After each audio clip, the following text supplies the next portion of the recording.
Personne n'aurait imaginé que cette matinée ordinaire, baignée d'une lumière douce devant l'un des hôtels les plus luxueux de Paris, allait basculer en quelques secondes. Le bruit sec, presque irréel, résonna comme un coup de tonnerre, un froissement de métal précieux, suivi d'un silence glacial. Une jeune femme venait de heurter une voiture de luxe, une berline noire aux prix indécents, symbole éclatant de richesse et de pouvoir. Son visage se figea, pâle, les mains tremblantes encore posées sur le guidon de son vieux scooter cabossé. Autour d'elle, les regards se durcirent. Des murmures d'abord, puis des rires étouffés, enfin des paroles cruelles qui claquaient plus fort que le choc lui-même. On la traita d'irresponsable, de misérable, certains allaient jusqu'à lui rappeler qu'elle n'avait rien à faire dans un quartier réservé à l'élite. Elle baissa les yeux, honteuse, tentant d'expliquer, mais personne n'écoutait. Chaque mot qu'elle prononçait semblait aggraver son sort. Les portiers de l'hôtel s'approchèrent, sévères, déjà prêts à appeler la police. La foule se resserrait, savourant l'humiliation comme un spectacle gratuit. Personne ne remarqua l'homme élégant qui observait la scène à distance, silencieux, son regard fixé sur la jeune femme avec une intensité troublante. Juste avant que la situation n'échappe totalement à son contrôle, un détail étrange capta l'attention de cet inconnu, le pendentif qu'elle portait autour du cou. Son visage changea imperceptiblement, comme si un souvenir ancien venait de se réveiller. Si vous aimez ce genre d'histoire pleine d'émotions et de secrets, pensez à liker la vidéo et à vous abonner à la chaîne pour ne rien manquer. Car à cet instant précis, personne ne se doutait que cette humiliation publique n'était que le début d'une révélation capable de faire vaciller toutes les certitudes. La jeune femme sentait son cœur battre si fort qu'elle avait l'impression qu'on pouvait l'entendre. Les voix autour d'elle se mélangeaient, devenant un brouhaha agressif, presque étouffant. On parlait de factures impossibles à payer, de dégâts hors de prix, de poursuites judiciaires. Un homme bien habillé, visiblement habitué à donner des ordres, s'avança et lança d'un ton sec qu'une simple égratignure sur ce genre de voiture coûtait plus que tout ce qu'elle possédait. Les rires reprirent, plus forts, plus cruels. Elle serra les poings, luttant pour ne pas pleurer. Elle savait qu'elle n'avait pas les moyens, qu'elle ne pourrait jamais réparer une telle erreur. Pourtant, au fond d'elle, une étrange certitude la poussait à rester droite, à ne pas fuir. Comme si quelque chose, ou quelqu'un, allait surgir pour bouleverser le cours des choses. Elle leva les yeux un instant, et son regard croisa celui de l'homme élégant resté en retrait. Ce regard la troubla immédiatement. Il n'y avait ni colère ni mépris dans ses yeux, mais une émotion qu'elle ne parvenait pas à nommer. Il fit quelques pas vers elle, lentement, comme s'il craignait de briser un instant fragile. Autour, la foule continua de s'agiter, inconsciente du changement subtil qui venait de s'opérer. Lorsqu'il se rapprocha suffisamment, son regard se posa de nouveau sur le pendentif. Un simple bijou en apparence, usé par le temps, mais qui semblait provoquer chez lui une tempête intérieure. Ses lèvres s'entr'ouvrirent, comme s'il voulait parler, puis il se ravisa. Il inspira profondément, le visage tendu, prisonnier d'un passé qu'il croyait enfoui. La jeune femme sentit alors un frisson parcourir son échine, sans comprendre pourquoi, tandis que l'homme avançait encore d'un pas, prêt à intervenir. Il s'arrêta à quelques mètres d'elle, suffisamment près pour qu'elle perçoive le parfum discret de son costume et la gravité de sa présence. La foule remarqua enfin cet homme, et un silence hésitant se répandit peu à peu. Certains le reconnurent aussitôt. Des chuchotements nerveux circulèrent. C'était lui, le propriétaire de l'hôtel, un milliardaire connu pour sa froideur et son autorité. Les rires s'éteignirent, remplacés par une tension palpable. La jeune femme ne savait pas qui il était, mais elle sentit instinctivement que cet homme avait le pouvoir de décider de son sort. Il observa la voiture abîmée sans un mot, puis reporta son attention sur elle. Son regard glissa sur son visage fatigué, ses vêtements modestes, et s'arrêta de nouveau sur le pendentif. Sa mâchoire se crispa. Ce bijou, il le connaissait. Il l'avait déjà tenu entre ses doigts, il y a très longtemps, dans une autre vie. Un souvenir violent le frappa de plein fouet. Une femme aux yeux doux, un adieu murmuré, une promesse jamais tenue. Son cœur se serra. Il sentit une colère sourde monter en lui, mêlée à un regret qu'aucune fortune n'avait jamais réussi à effacer. Pendant quelques secondes, il resta silencieux, prisonnier de cette lutte intérieure. Autour d'eux, les employés attendaient son verdict. Allait-il appeler la police? Exiger un remboursement immédiat? La jeune femme sentit ses jambes faiblir. Elle s'excusa d'une voix presque inaudible, la tête baissée, prête à accepter l'humiliation finale. C'est alors qu'il lui demanda, d'un ton calme et troublé, d'où venait ce pendentif. Elle leva les yeux, surprise par la question, et répondit lentement, sans se douter que sa réponse allait faire basculer bien plus que cette simple matinée. Elle expliqua que ce pendentif avait toujours fait partie de sa vie. Sa mère le lui avait donné lorsqu'elle était enfant, en lui disant de ne jamais s'en séparer, car il représentait toute son histoire. Elle ajouta que sa mère était morte trop tôt, emportant avec elle de nombreux secrets qu'elle n'avait jamais osé dévoiler. Sa voix tremblait légèrement, mais ses mots étaient sincères, dépourvus de toute mise en scène. À mesure qu'elle parlait, le visage de l'homme se ferma davantage. Chaque phrase semblait confirmer ce qu'il redoutait depuis l'instant où il avait aperçu ce bijou. Il se souvenait désormais avec une précision douloureuse de ce pendentif, unique, qu'il avait offert à une femme qu'il avait aimée passionnément avant de la quitter pour poursuivre sa carrière et bâtir son empire. Il n'avait jamais su ce qu'elle était devenue. Un léger murmure parcourut la foule lorsque l'homme demanda le prénom de sa mère. La jeune femme le prononça, et ce simple nom résonna comme une déflagration silencieuse. Le milliardaire pâlit imperceptiblement. Il dut s'appuyer un instant sur la portière de la voiture pour reprendre son souffle, tandis que son regard se perdait dans le vide. Autour d'eux, l'atmosphère avait changé. Les humiliations s'étaient tues, remplacées par une curiosité malsaine. Les gens sentaient qu'il se passait quelque chose d'inhabituel, quelque chose de grave. La jeune femme, elle, ne comprenait toujours pas pourquoi cet inconnu semblait si bouleversé par une histoire qui n'était que la sienne. Après un long silence, il redressa la tête. Son regard croisa celui de la jeune femme, chargé d'une émotion brute.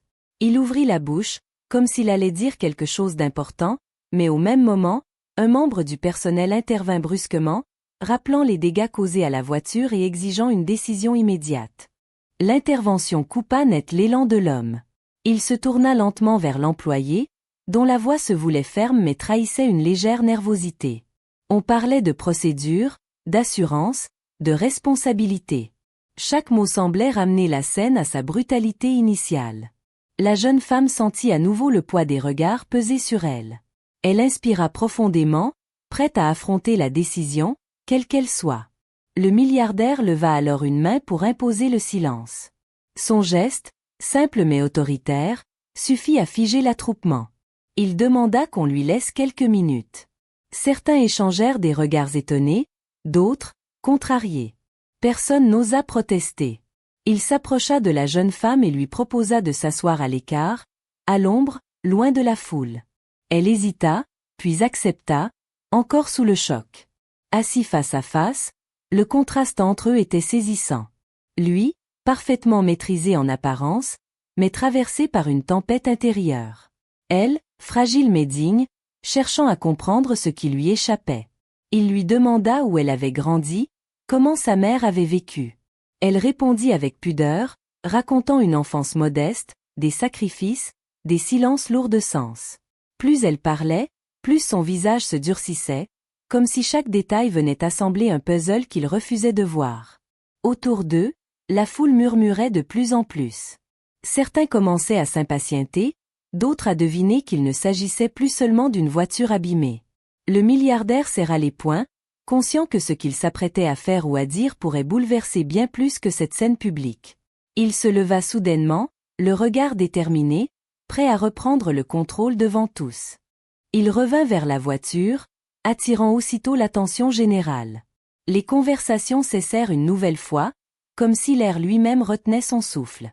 Il observa longuement la carrosserie abîmée, passa lentement sa main sur la rayure, puis esquissa un sourire presque imperceptible. Ce geste dérouta les témoins, qui s'attendaient à une explosion de colère. Rien ne vint. Seulement ce calme étrange, lourd de sens. Il demanda d'une voix posée qu'on éloigne les curieux et qu'on suspende toute démarche administrative. Les portiers obéirent sans discuter, mais certains invités protestèrent à voix basse, frustrés de voir leur spectacle s'interrompre. La jeune femme resta immobile, incapable de savoir si cette accalmie jouait en sa faveur ou annonçait quelque chose de plus grave encore. Le milliardaire s'approcha d'elle de nouveau, mais cette fois son attitude avait changé. Il la regardait comme on observe un reflet troublant, un passé qui se matérialise soudain devant soi. Il lui posa des questions plus précises, la date de naissance, la ville, certains détails que personne d'autre n'aurait jugés importants. Elle répondit, de plus en plus mal à l'aise, se demandant pourquoi cet homme semblait connaître son histoire mieux qu'elle-même.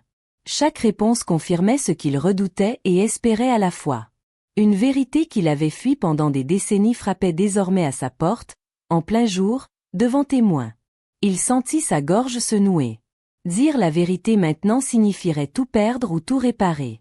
Derrière eux, un homme sortit discrètement son téléphone, prêt à filmer. Un autre chuchota que quelque chose de grave se préparait.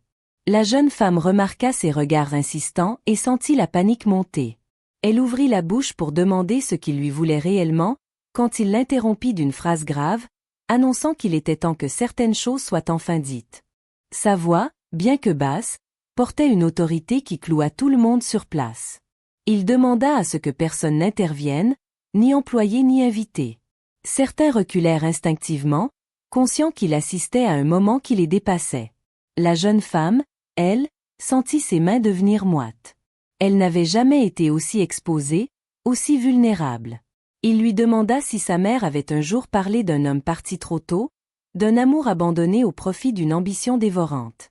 La question la frappa de plein fouet. Elle hocha lentement la tête, expliquant que sa mère évoquait parfois un homme brillant, absent, dont le nom n'était jamais prononcé. Un homme qui avait promis de revenir, et qui n'était jamais revenu. Sa voix se brisa légèrement à la fin de la phrase. Le milliardaire ferma les yeux une fraction de seconde. Ce souvenir, il l'avait enfoui sous des contrats, des chiffres et des victoires publiques. Pourtant, il était là, intact, douloureux. Lorsqu'il rouvrit les yeux, on y lisait un combat intérieur violent. Il regarda autour de lui, conscient des regards, des téléphones désormais visibles, des rumeurs prêtes à naître. Il s'approcha encore, réduisant la distance entre eux à presque rien. La jeune femme recula d'un pas, le cœur battant, partagé entre la peur et une étrange impression de familiarité. Il lui dit qu'il devait lui révéler quelque chose, mais que le moment et le lieu n'étaient pas sans conséquence. Au même instant, un cri retentit dans la foule. Quelqu'un venait de reconnaître officiellement le milliardaire et exigeait des explications à voix haute, attirant l'attention générale. La tension monta brutalement, et la jeune femme comprit que ce qui allait être révélé ne pourrait plus être contenu très longtemps. Le cri avait agi comme une étincelle. En quelques secondes, la foule se resserra de nouveau, plus dense, plus avide que jamais. Des voix s'élevèrent, exigeant des réponses, d'autres dénonçant un traitement de faveur incompréhensible. Certains rappelaient avec arrogance le prix de la voiture, d'autres accusaient la jeune femme de manipulation. Elle sentit la peur lui serrer la poitrine, consciente que la situation lui échappait totalement. Le milliardaire se plaça instinctivement devant elle, comme un rempart silencieux. Ce geste, simple mais révélateur, provoqua un murmure choqué. Pourquoi la protégeait-il? Pourquoi s'exposait-il ainsi? Son visage était fermé, dur, mais ses épaules semblaient porter un poids invisible. Il comprenait désormais qu'il ne pourrait plus reculer. Il demanda qu'on lui apporte de l'eau. Quand il la tendit à la jeune femme, leurs doigts se frôlèrent. Un contact bref, presque anodin, mais qui provoqua en elle un trouble inexplicable. Elle leva les yeux vers lui, cherchant une réponse qu'il ne donnait toujours pas. Seulement ce regard chargé d'une émotion contenue, presque douloureuse. Autour d'eux, les téléphones filmaient sans discrétion. Chaque seconde était capturée, prête à être déformée. Il savait que le moindre mot prononcé serait disséqué, jugé, exploité. Pourtant, garder le silence devenait impossible. Trop de signes, trop de coïncidences. Il inspira profondément, comme un homme s'apprêtant à plonger sans savoir s'il remonterait à la surface. Il posa alors une question qui glaça la jeune femme. Savait-elle qui était réellement son père? Le sang quitta son visage. Personne ne lui avait jamais posé cette question ainsi, frontalement. Avant qu'elle n'ait le temps de répondre, une voix autoritaire surgit derrière eux, annonçant l'arrivée imminente de la police, forçant le milliardaire à se retourner brusquement. L'annonce de la police provoqua un mouvement de panique discret mais palpable. Certains reculèrent, d'autres se redressèrent, ravis à l'idée d'assister à une suite encore plus spectaculaire.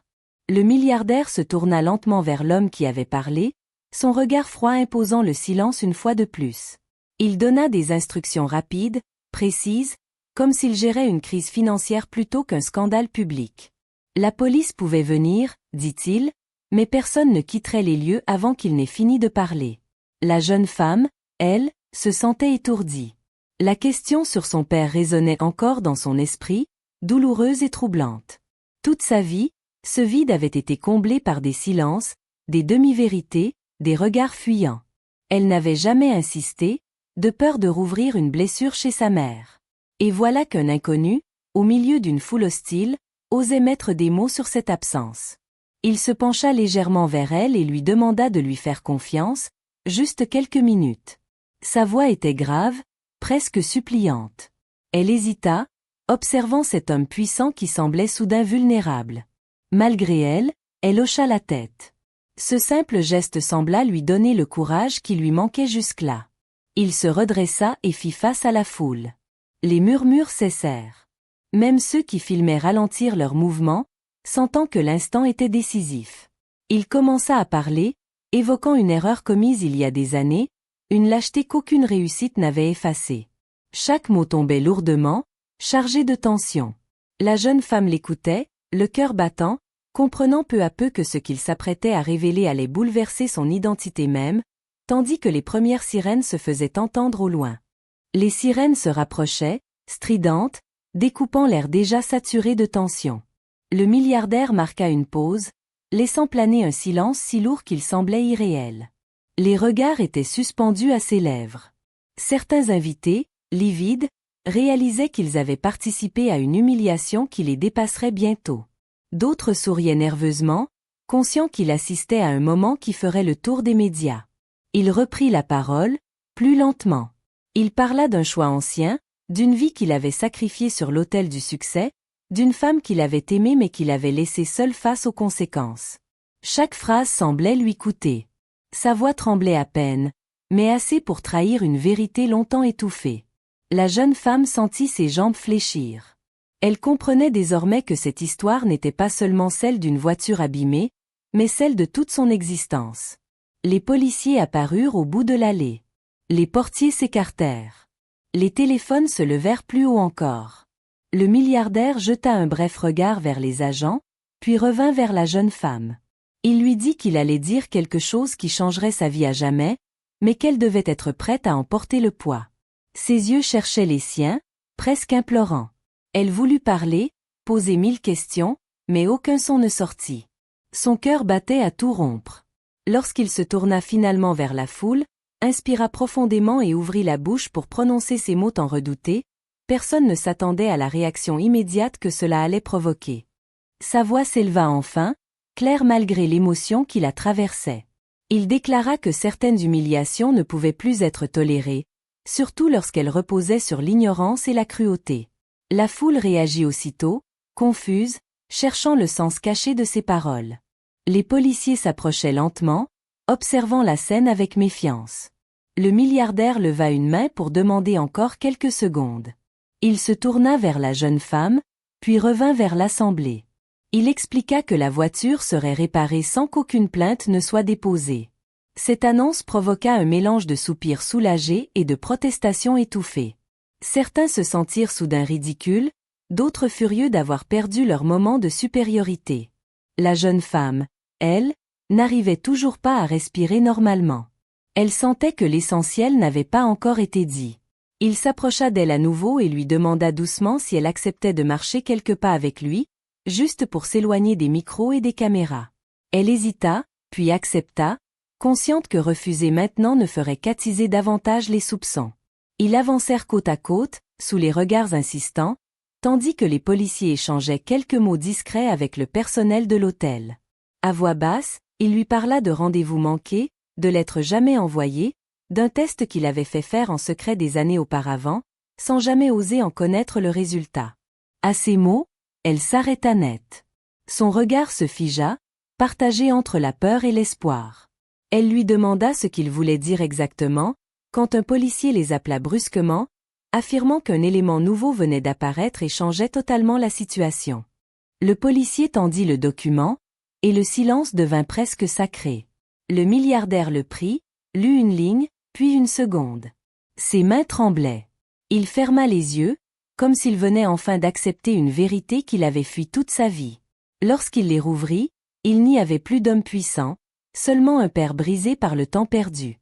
Il se tourna vers la foule, vers les caméras, vers ce monde qu'il avait toujours applaudi, et déclara d'une voix ferme mais chargée d'émotion. « Cette jeune femme est ma fille. » Un souffle collectif parcourut l'assemblée.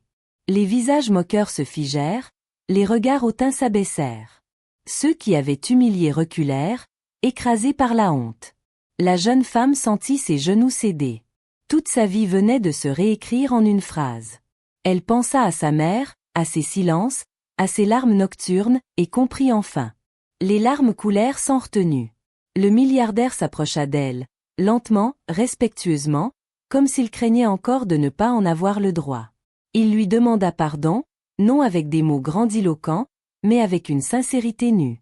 Il lui promit non pas une fortune, mais une présence, une reconnaissance, un avenir qu'ils auraient à reconstruire ensemble. La police repartit. La foule se dispersa.